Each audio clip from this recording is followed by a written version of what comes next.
Halo, Assalamualaikum warahmatullahi wabarakatuh. Kembali lagi bersama saya Andika Trisaputra di kliksaham.com.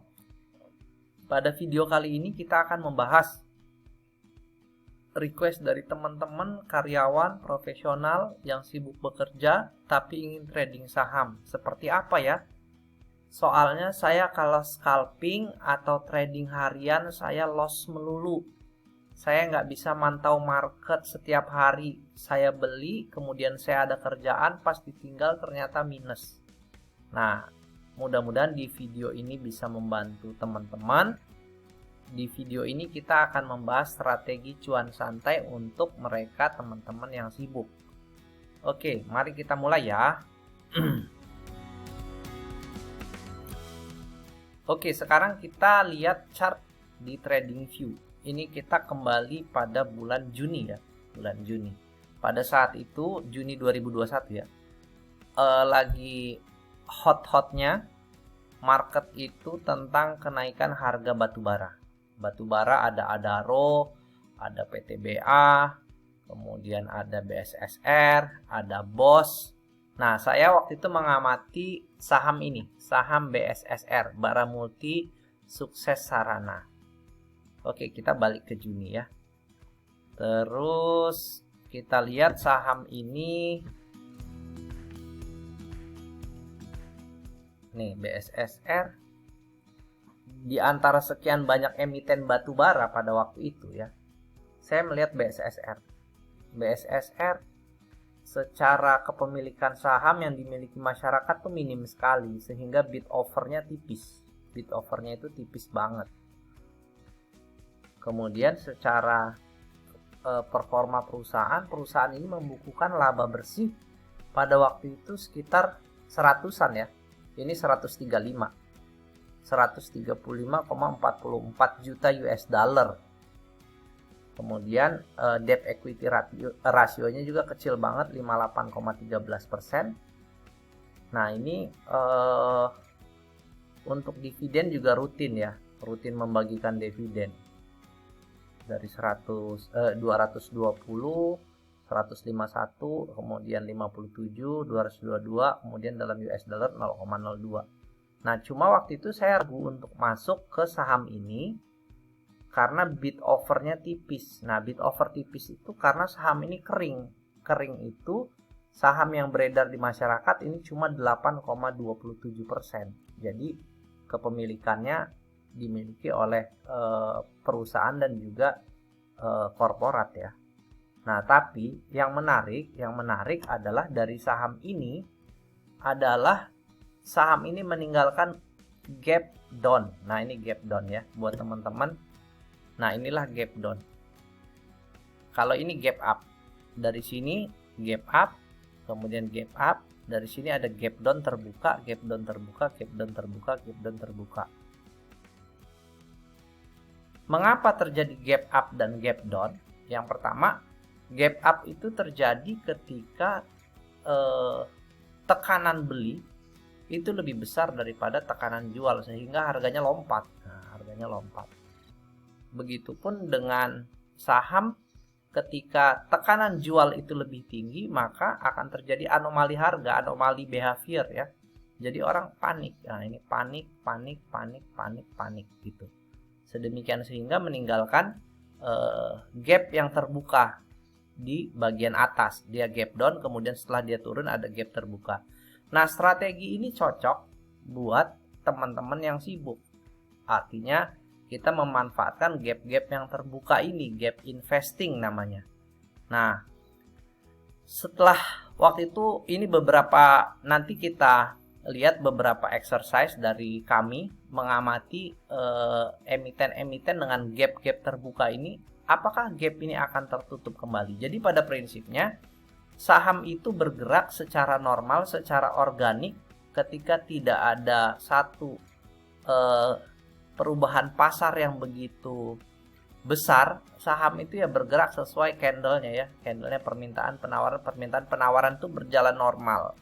Namun ketika misalnya ada satu isu tertentu yang membuat optimisme pasar semakin besar, maka memicu harga itu lompat lebih tinggi. Ataupun kebalikannya, ketika misalnya pesimisme market itu tinggi, maka akan terjadi tekanan jual yang cukup besar ya. Contoh kita lihat indeks kita komposit pada bulan April tahun lalu ya. Nah, ini bulan April tahun lalu. Nah, ini bulan April tahun lalu ya. Ini ada panic selling ya, panic selling. Panic selling bulan Mei ya, dari April terus ya turun. Nah, kemudian ketika sudah mulai ada aliran dana masuk, orang berbondong-bondong dunia di pasar saham. Nah, ini ada optimisme itu meninggalkan gap up ya. Nah, kemudian apakah gap ini akan tertutup? Ya, dia akan tertutup kembali. Nah, bagaimana dengan yang tadi? Kita balik ke BSSR. Nanti kita lihat emiten-emiten yang lain ya. Oke, kita cek dulu dari sini. Oke, kita back dulu dari bulan Juni ya, bulan Juni. Oke, bulan Juni kondisinya seperti itu. Seperti itu. Kemudian kita lihat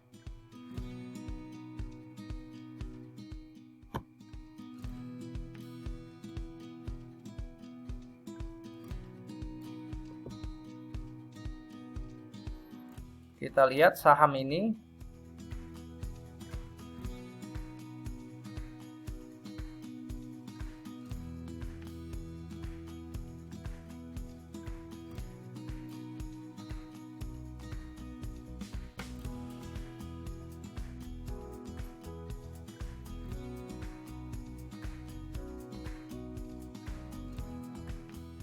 ya, beginilah pergerakannya.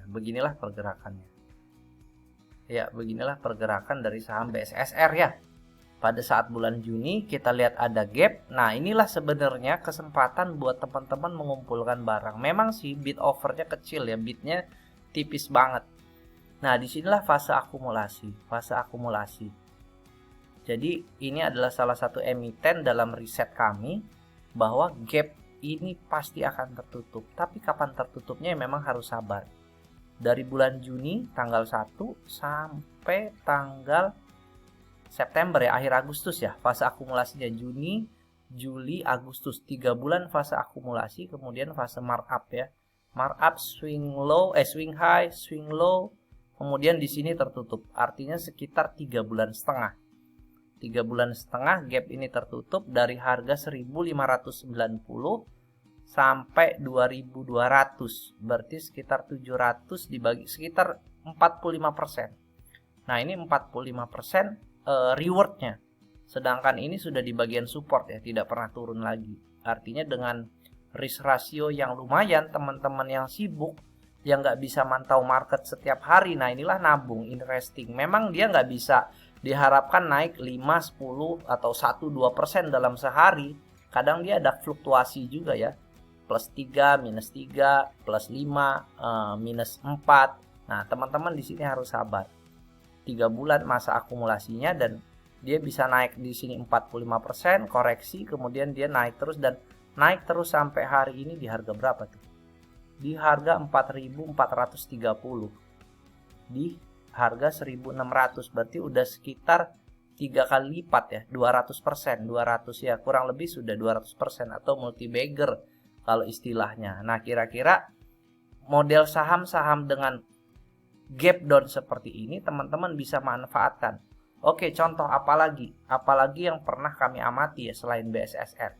Waktu itu kami mengamati dan juga trading di MPMX. Sekarang kita lihat dulu. Jadi yang pertama, ketika kita mau memanfaatkan trading di gap down ini untuk memberikan rasa nyaman karena kita sibuk, pastikan secara fundamental perusahaan itu kuat. Kenapa kuat? Jadi biar kita nyaman, bahwa perusahaan ini mencetak profit. Oke, kita lihat ya. Sekarang MPMX ini grupnya Sandi Uno ya. Oke, kita lihat MPMX 56, 62, pemegang saham lain 35, saham treasury. Jadi yang beredar di masyarakat sekitar 35% masih bisa diterima. Kemudian secara performa perusahaan juga dia mencetak laba 268 miliar ya. 268 miliar dengan debt equity ratio 56,21. 56,21. Kemudian pembagian dividen juga rutin. Jadi ketika misalnya teman-teman hold ini lama, ya teman-teman bisa dapat dividen dan juga bisa dapat capital gain ya. Itu sih untungnya. Ketika kita investing di perusahaan yang membuat kita was-was, mencetak laba negatif, ya kita nggak nyaman. Oh, jangan-jangan saham ini kembali gocap, atau jangan-jangan saham ini nanti di delisting gitu. Nah, jadi strategi pertama teman-teman harus lihat fundamental yang kuat ya. Kemudian kita lihat secara teknikal. Oke, kita kembali ke teknikal dari MPMX ya. MPMX kita cek. Nah, ini MPMX.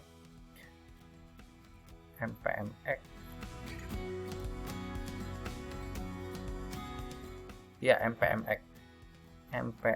Ya, MPMX kembali juga waktu itu bulan Juni ya, sama bulan Juni dia waktu itu baru bagi dividen. Nah, inilah yang disebut namanya dividend trap. Ada gap, kami waktu itu mulai akumulasi di harga 700-an waktu itu. 700-an, ini waktu itu belajar hanya exercise bahwa gap ini pasti tertutup, gap ini pasti tertutup. Itu hipotesis kami ya. Kemudian waktu itu kita trading di sini ya, di area 700 695. Nah, disinilah waktu itu kami akumulasi di harga 680 sampai 715. Waktu itu kami punya average di harga 705 kalau nggak salah. Ya, di sini kami berpikir gap ini sudah tertutup. Ini target take profit pertama. Nah, di sini kami sudah take profit karena memang sudah terlalu lama ya. Dari bulan Juni, Juli, Agustus, September, karena memang saya pribadi nggak begitu sabar orangnya, hanya untuk riset. Waktu itu saya di sini akumulasi sekitar sebulan setengah lah dari sini. Dari Agustus ya, sebulan setengah sampai September. Ketika mencapai tutup gap yang ini, saya take profit di sini. Awalnya saya berpikir tidak mungkin gap yang di atasnya tertutup gitu loh, karena saya lihat setelah ini nutup dia turun ya. Jadi waktu itu saya take profit di sini. Tapi kita lihat apa yang terjadi di kemudian hari.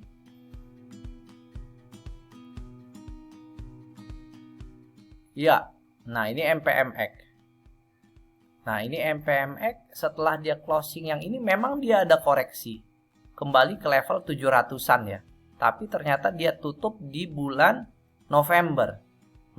Kemudian konsolidasi lagi malah uptrend, super uptrend ya. Sampai 1000 berapa nih terakhir? 1120. Tertinggi di 1195 ya. 1195. Andaikan mau bersabar saja ya. Bersabar, mungkin teman-teman yang karyawan yang sibuk memang time horizon investasinya lebih panjang, ya bisa lebih sabar dan mendapatkan capital gain yang lebih besar. Contoh, kita invest di sini harga 730 atau 750 deh ya. 750 ada pertambahan gain sekitar 400 dibagi 700. Lebih dari 50% ya, 55%. Nah, itulah model-model strategi trading buat teman-teman yang sibuk. Jadi nggak harus bisa mantau market setiap hari ya, teman-teman masih bisa investing terus, apalagi dalam pengamatan kami. Waktu itu kami trading pendek di kios. Ini emiten third liner ya. Third liner waktu itu di sini. Oke, sebentar.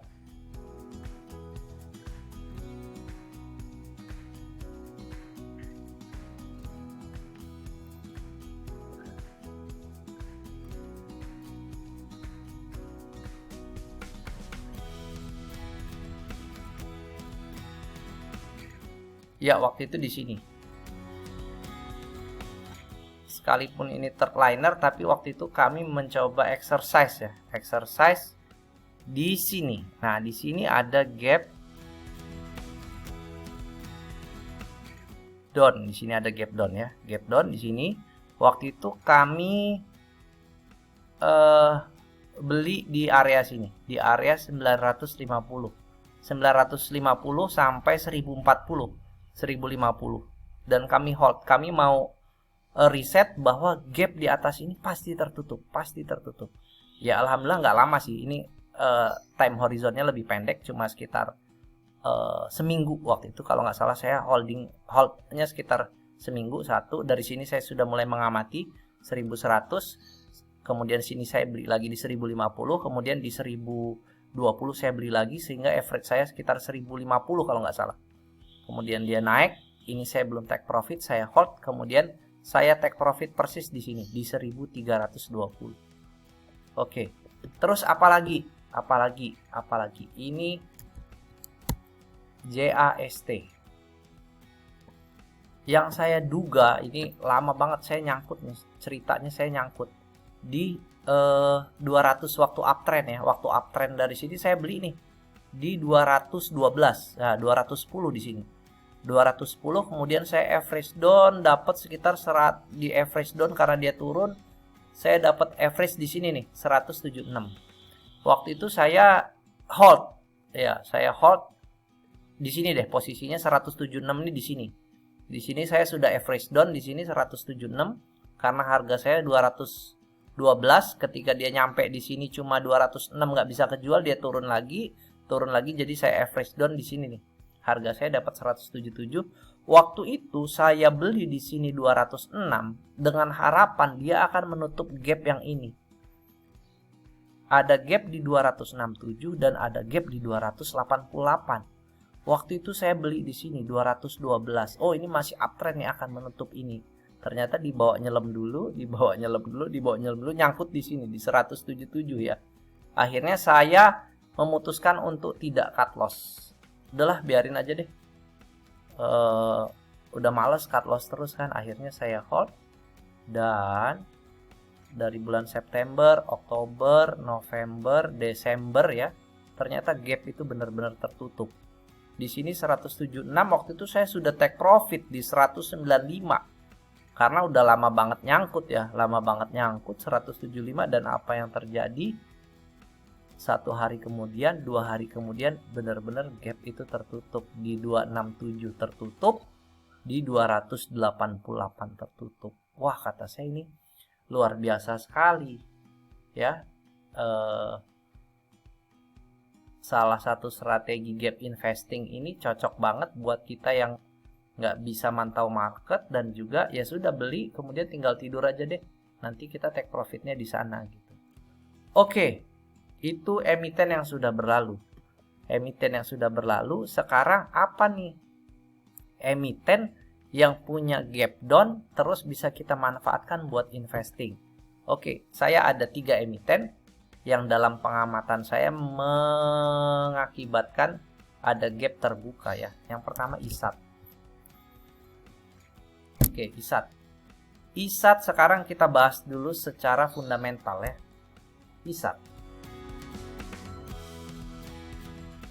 ISAT ini sentimen positifnya banyak, dari merger dengan Tri, kemudian dan lain sebagainya lah. 5G mungkin. Dividen dia rutin 2 kali dividen tahun ini, bulan Desember ada 920, ada 828. Kemudian ini operating profitnya juga triliunan. Kemudian kita lihat profilnya, IPO price-nya 7.000. Nah, sekarang sudah harga 6.300, di bawah harga IPO minimal ya. Jadi sudah diskon. Kemudian saham masyarakatnya juga bukan saham yang banjir ya, cuma 20%. Nah, ini bisa jadi kriteria buat investing. Nah, terus di mana gapnya? Nah, gapnya itu ada di sini. Di sini sudah saya tandain, sorry. Di sini. Di 7.850. 7.850 ini dividen trap. Teman-teman waktu itu yang dividen hunter beli, kemudian ada trap di sini. ARB 777 21%. Di sini ARB lagi tapi pullback sekitar 28 8%, ya sudah diskon kurang lebih 30%. 30%. Nah, 30% saya waktu itu ini saya sudah mulai floating profit sekitar 12%. Saya ngambil di area 5.600 setelah candle hijau ini ya. Setelah candle hijau ini konfirmasi saya ngambil di 5825. 5825 dengan harapan dia akan tutup gap di sini 7850. Terus berapa lama? Kira-kira dari sini akan ke sini, apakah dia akan turun lagi ke sini? Bisa jadi. Apakah dia langsung naik? Bisa jadi. Bisa jadi juga ya. Karena kita kan nggak pernah tahu. Seperti MPMX tadi, yang kita pikir tidak akan nutup, ternyata nutup dan juga naik banyak banget. Oke, ini ISAT ya. Terus ada lagi Demas. Demas juga sama karena dividen trap. Ini saham second liner tapi bagus juga. Demas dari sektor properti ya. Properti masih under value untuk tahun 2022 ini. Kita lihat Demas saham di masyarakatnya termasuk saham yang kering. Kemudian IPO price-nya adalah 210, sekarang harganya 194. Kemudian mencatatkan laba, ini saham miliaran juga 625 miliar. Keren banget. Sedangkan debt equity ratio-nya cuma 11%. Ini perusahaan cash rich. Ya, utangnya dikit banget ya. Liabilitasnya cuma 684 miliar, tapi asetnya punya 6,5 T. Jadi hutang ini bisa dibayar dengan operating profit yang ini ya, bisa lunas cepat. Oke, di mana gapnya? Gapnya waktu itu ada trap di 218. Waktu itu setelah bagi dividen. Ya, bagi dividen ini emiten yang rutin juga bagi dividen. Ada trap di sini. Ada gap di sini, sorry. 218 dan dia sudah mulai ada tanda-tanda reversal. Teman-teman bisa akumulasi di 190-an sampai supportnya ada di 187. 187 sampai 190 mungkin 40%. Kalaupun ternyata dia koreksi lagi, koreksi ke support selanjutnya di 174. Tapi ini udah diskon banget karena harga IPO-nya di 210 ya, sudah diskon ya. Dan target kita di sini. Ya, nanti teman-teman bisa exercise juga apakah mulai akumulasi di sini ataukah mungkin dia akan koreksi ke sini lagi. Artinya kalau dari 218 ke 190 ada selisih 20 sekitar 18%. Kalau ternyata dari sini ke sini sekitar 40 sekitar 40%. Nah, tinggal nggak tahu nih kemana market makernya. Apakah dia diajak ke sini dulu atau ke sini dulu. Oke, satu lagi yang terakhir yang saya amati untuk gap investing adalah Hexa. Ini perusahaan bagus banget juga ya. Hexa. Nah, di sini ada trap sini. Kita lihat dulu secara fundamentalnya. Ini perusahaan gajah. Hexa. Hexa secara profil di masyarakat bagus banget. Cuma 20%, IPO price 2.800. Ya, 2.800. Kemudian secara statistik dia jutaan US dollar. Jutaan US dollar 27 juta US dollar. Berapa tuh rupiahnya? Ya, kemudian rutin juga membagikan dividen. Selalu meningkat ya, 0,1, 0,02, 0,03, 0,03, 0,008. Dikali 14 ribuan itu berapa tuh? Tanggal 27. Dan setelah bagi dividen, nah di sini ya, setelah bagi dividen ada trap di sini. Nah, ada trap di sini. Mungkin teman-teman, oh kenapa nggak kita belinya di sini kalau mau dividen hunter? Jadi kita dapat capital gain, dapat dividen. Kadang informasi itu nggak bisa kita tangkap semua. Tapi ketika sudah dividen dan ada panic selling akan ada trap di sini. Ada dividen trap dan ada gap, sorry. Di mana gapnya? Nah, di mana gapnya? Gapnya di sini. Ya, gapnya ada di situ. Apakah sudah tertutup? Belum tertutup. Jadi waktu itu ada ARB 1, 2, 3, 4 kali ARB. Nah, disinilah titik pullback-nya ya. Pullback di sini dengan volume yang lumayan. Teman-teman, andaikan mengamati waktu itu bisa ambil akumulasi di area sini. Di 3.800-an sampai 4.000. Disinilah area buy kita. Area buy kita dia sudah tutup gap yang ini, dibawa koreksi, naik lagi, diajak koreksi, tutup gap yang ini, ya kan, koreksi, gap yang ini belum tertutup. Apakah ini swing low? Apakah teman-teman tertarik? Dari harga 4.600, 4.800, 200 dibagi 4860, sebentar saya hitung ya. 4870 dikurang 4650 dibagi 4650 dikali 100, 4%, masih ada reward 4%. Apakah tertarik dengan resiko sekitar 1,5% ya? Jadi teman-teman bisa akumulasi di sini. Batas stop lossnya di sini ya, ini batas buy teman-teman di 4550 sampai 4600 dengan potensi rasio reward sekitar 4% dengan resiko sekitar 1-2% batas stop loss. Mungkin itu teman-teman yang bisa kami sampaikan strategi cuan santai buat teman-teman yang sibuk ya. Mudah-mudahan bisa bermanfaat. Assalamualaikum warahmatullahi wabarakatuh.